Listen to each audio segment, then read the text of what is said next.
দেশে এসে পৌঁছেছে শ্রীলঙ্কায় সন্ত্রাসবাদের শিকার হয়ে নিহত শিশু জায়ান চৌধুরীর মরদেহ।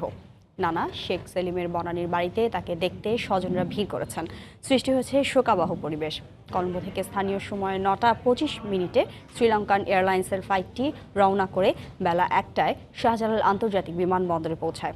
বাদাসর জানাজা শেষে শিশু জায়ানের মরদেহ বনানী কবরস্থানে দাফন করার কথা রয়েছে। নানার বাড়িতে জায়ান ফিরেছে, তবে নিথর দেহ হয়ে। মানুষের নিষ্ঠুরতা আর সন্ত্রাসবাদের শিকার 8 বছরের জায়ান সবাইকে কাঁদিয়ে চলে গেছে। বুধবার বেলা 1:45টায় শ্রীলঙ্কা থেকে জায়ানের মরদেহবাহী বিমানটি হজরত শাহজালাল আন্তর্জাতিক বিমানবন্দরে এসে পৌঁছায়। তার মরদেহ গ্রহণ করেন তার নানা শেখ সেলিম সহ গুরুত্বপূর্ণ ব্যক্তিরা।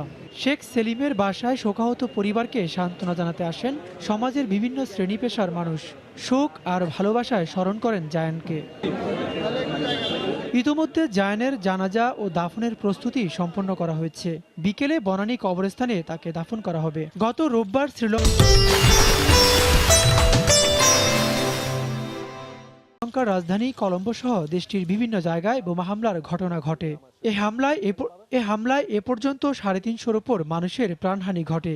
এতে নিহতের তালিকায় রয়েছেন আওয়ামী লীগের সভাপতি মণ্ডলীর সদস্য শেখ ফজলুল করিম সেলিমের নাতি শিশু জায়ান চৌধুরীও। ওবায়দুল্লাহ মামুন, সময় সংবাদ, ঢাকা।